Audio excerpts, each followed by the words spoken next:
Komentar berikutnya, bagaimana cara memecah proyeksi astral dalam bentuk persen?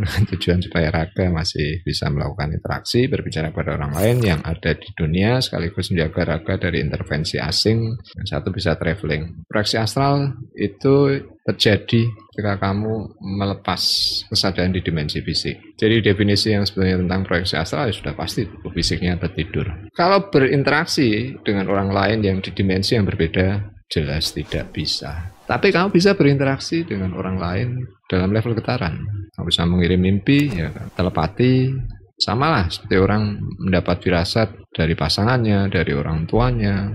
Itu adalah bentuk sebuah koneksitas, karena hanya ada satu spirit. Kesadaran itu cuma satu. Bagaimana cara memecah? Nanti kalau belajar proyeksi astral itu sudah pasti pecah-pecah sendiri.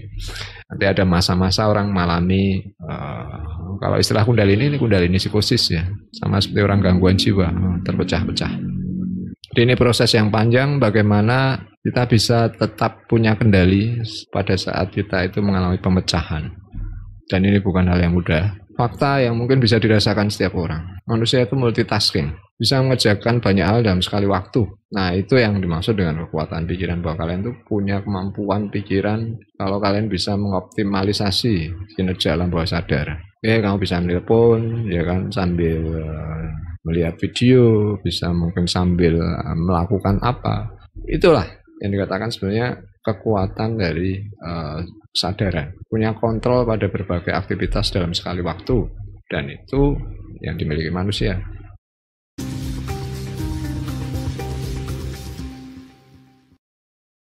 Tanpa disengaja saya sering melakukan aktivitas seperti itu, tapi seringnya tiba-tiba merasa di tempat lain. Belum pernah melihat tubuh sendiri. Tiba-tiba saya berada di gunung, tapi saya sedang tertidur. Oke, jadi ini bagian-bagian dari pemecahan kesadaran. Jadi proyeksi astral adalah bagaimana itu diproses secara sengaja, secara sadar. Dan ini yang susah. Jadi tidak setiap orang itu mengalami ya, tahapan-tahapan proyeksi astral itu secara berurutan. Ada yang bisa tiba-tiba masuk dimensi lain, ya sama seperti kalau kalian mimpi tiba-tiba ada di alam mimpi. Tapi kalau secara sadar prosesnya diikuti, nah ini challenge-nya, tantangannya, karena orang takut, mulai tubuhnya ringan, mulai terpisah, tiba-tiba dingin, tiba-tiba tahapannya ke sana. Nah, bagaimana ini secara sadar dikendalikan, ini yang paling sulit.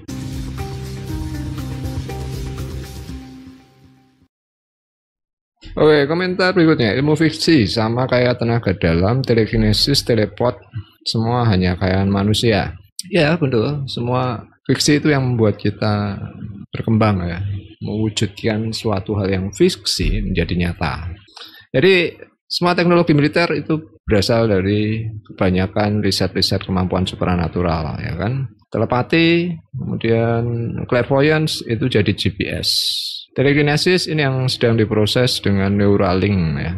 Jadi mungkin ke depan kita dari touchscreen menjadi think screen.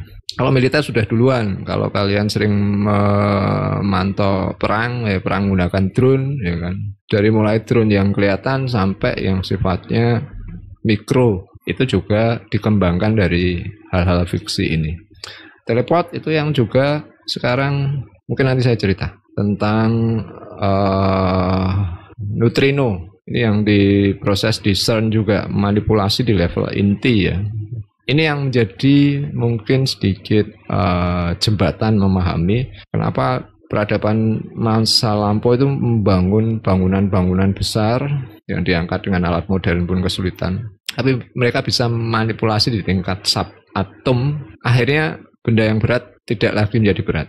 Teleport ini sudah bukan science fiction, sudah ada tahapan yang itu visible atau mungkin ya. Jadi begini, kalau riset ilmiah kan secara sains itu ada berapa tingkatannya, kemungkinan. Probable, possible, sampai visible. Jadi fungsi khayalan manusia, fiksi itu yang membuat kita punya harapan dan berkembang. Kalau kita hanya berpegang pada suatu hal yang terbatas, saya ilmiah dengan bukti.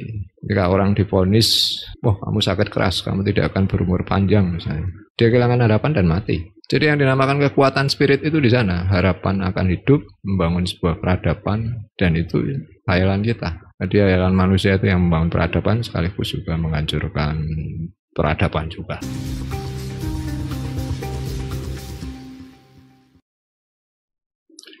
Oke, ini komentar yang panjang. Swastiastu, Mas Tri. Saya pernah mengalami seperti kebingungan. Oke, silakan dibaca sendiri teksnya. Jadi begini, saya ingin menggarisbawahi tentang fenomena kesadaran ya. Jadi hal yang pertama perlu dialami setiap orang bahwa kesadaran selalu ada. Dan kesadaran tidak terikat uang dan waktu. Bisa terjadi misalnya kasus seperti ini, kamu hanya rebahan, tiba-tiba mengalami semacam halusinasi. Nggak ada bedanya dengan mimpi. Cuma PR berikutnya adalah ada dua kemungkinan di situ. Apa yang tadi dilihat, dirasa, didengar itu simbolis atau faktual. Jadi hanya dua kemungkinan ini dan semuanya diproses. Jadi banyak kok. Saya juga pernah cerita di video saya. Ramanujan, dia memecahkan rumus matematika tentang black hole juga dari mimpi. Jadi apa yang terjadi, fenomenanya itu bukan yang utama. Apa yang bisa diperbuat dari fenomena itu? Ada yang bisa akhirnya menemukan rumus, ada yang menemukan teknologi, ada yang terinspirasi, ada yang membuat satu karya. Jadi di ajaran masa lampau, ide itu dari Tuhan. Pikiran itu adalah kekuatan Tuhan. Manusia hanya memilih mana yang dipikirkan. Jadi itu kenapa di ajaran masa lalu mimpi itu punya tempat. Karena itu media terhubung dengan lapis demi lapis dimensi kesadaran. Jadi di sini misalnya kamu diberi gambaran dikasih mata berwarna biru, mungkin kamu healer. Karena fenomena kekuatan penyembuhan itu juga cara sharing kebanyakan juga dari riset itu ada kaitan dengan frekuensi cahaya biru. Kalau tidak salah juga rumah sakit lebih banyak menggunakan warna biru. Ada kaitan itu dengan proses penyembuhan.